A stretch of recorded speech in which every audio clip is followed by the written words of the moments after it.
দিন যত যাচ্ছে ততই সামনে আসছে খুনি হাসিনার সহযোগী ও দোসরদের অপরাধের লোমহর্ষক সব ঘটনা। এসব ঘটনা নাটকের চেয়েও নাটকীয়, ভয় থেকে হাড়ে কাঁপন ধরানোর মতো ভয়ঙ্কর। তেমনই একটি ঘটনার রহস্য উদ্ঘাটন করেছে একটি জাতীয় দৈনিক।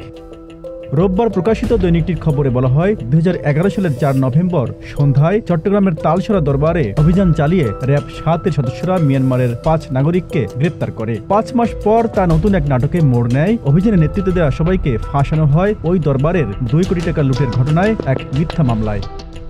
তবে প্রকৃত ঘটনা ছিল, তখনকার র্যাবের ইন্টেলিজেন্স উইংয়ের পরিচালক জিয়াউল হাসান চট্টগ্রামের বিএনপি জামাতের কয়েকজন নেতাকে দ্রুত ক্রসফায়ারের নাটক সাজিয়ে হত্যার নির্দেশ দেন। কিন্তু সেই অনৈতিক কাজ করতে অপারগতা প্রকাশ করেন অভিযানে নেতৃত্ব দেওয়া ব্যাটালিয়ন অধিনায়ক লেফটেন্যান্ট কর্নেল মোহাম্মদ জুলফিকার আলী মজুমদার। এরপরই তিনি সহ বাকিদের ফাঁসানো হয় ওই মিথ্যা মামলায়।